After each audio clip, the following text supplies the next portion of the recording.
Hi there, I'm Tim from PC Gamer. Hi, I'm Cory from PC Gamer. And we're here today to take a quick look at Hearthstone on the iPad. Hey Tim, we're PC Gamer. Why are we looking at Hearthstone on the iPad? It's a very good question, Cory. I'm glad you raised it. So one reason is we wanted to see, I've been playing a lot of Hearthstone to the point of borderline addiction, and I wanted to see, I also own an iPad as well as a PC, like how my progress would transfer and what the experience would be like on tablet out of curiosity. But also I think the interesting thing about this is that this is clearly a big play for Blizzard in terms of shooting for this mobile market and kind of what that might mean for the overall kind of meta game in Hearthstone, having this influx of new players come on board. Okay. Should we take a look first at what the differences are? Yeah. How does it play on the iPad? It's essentially exactly as you imagine. One of the things that I've really noticed from spending some time with it is that the PC version, you can see the whole thing was designed originally for a touch screen. Mm-hmm. So in terms of how the UI actually changes, I'm just going to fire up a practice game. You made a good point, because when we initially talked about this, you talked about maybe playing it on the train in the way into work or on the bus, but that's not going to happen, right? You have to be connected when you play? Yeah, 100% all the time. You can't even just kind of run practice games. Always online DRM and no practice against the bots. That's exactly what the public want to hear, right? Yeah, that's unfortunate. So as you can see, it's completely familiar from the PC experience. Mm-hmm. I'm using my finger to tap on the tap screen. Sure. So if we go to my Druid deck and we just sort of start a match up.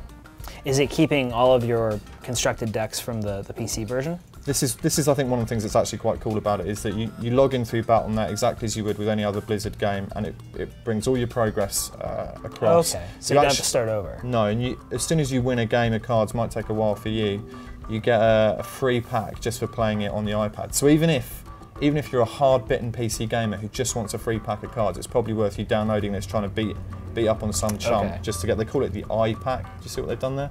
I don't get it. Yeah, exactly. So obviously instead of clicking on a mouse, you're using your finger. I've actually had one game losing disaster where I kind of dragged my greasy finger, what can we play here to start with? We're going to play the Leper Gnome. I dragged my greasy finger across and aimed at the wrong character and kind of blew the turn. Good. So, though to be fair, you can still do that with a mouse in the PC version.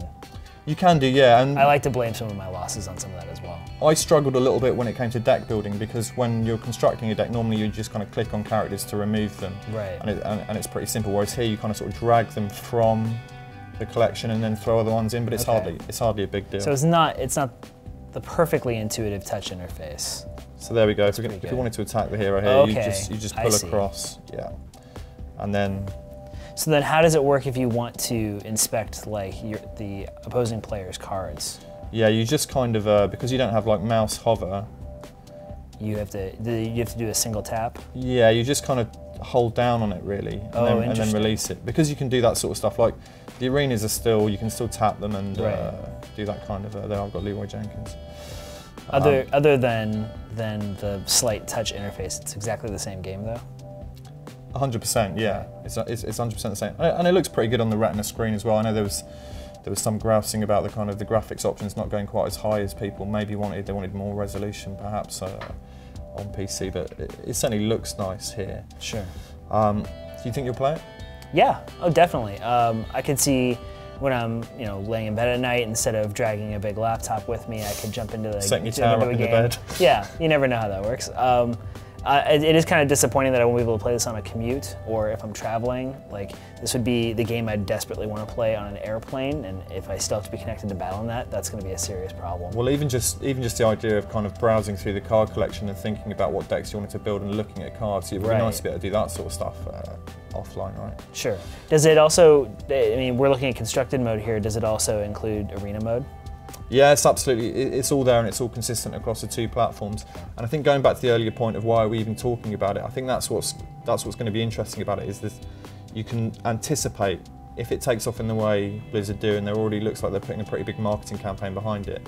We can surely expect a pretty big influx of new players who are going to be learning the ropes. And I think it will be interesting to see if having that many more people just playing the game kind of changes the metagame in the terms of what sorts of decks people are building, which characters are proving most popular, which kind of cards end up getting kind of tweaked or nerfed as a result. Yeah, you're expanding the player base, and therefore you're expanding the amount of possibilities for experimentation with different decks and how different card synergies will work. Outside of the idea of people coming up with brand new strategies and how that will affect players across all the different platforms, it's also really cool just to have a growing player base, because there'll be, well, some people might call it fresh meat, but there'll be more players to just play against, and that will help ease the already pretty low queue times for jumping into a constructed game. Yeah, I mean the iPad, just in terms of performance as well, the iPad I was using was one of the first Retina ones, and on a couple of transitions between either modes or kind of states like the lobby and stuff, it would not quite hang, but it would stutter a little bit. So I imagine if you're using a more recent iPad, it's probably less of an issue. Okay. But I think along with the single player stuff that they've just announced at PAX recently, right. It's also like a further indication of just how seriously Blizzard is taking this. Yeah, Blizzard is extremely committed to this game. They told me at PAX East that the team is growing. They were once a team of like 12 or so people. They're expanding more people out. The boss content and the adventure mode that they're adding in will definitely help. They're adding in more cards along with that. So there we go. I hope you enjoyed our quick look at Hearthstone on iPad. The main takeaways from a PC perspective are that your progress is going to be completely persistent across the two platforms, and there's going to be definitely a big influx of new players for you to beat up on, and that's good news for us.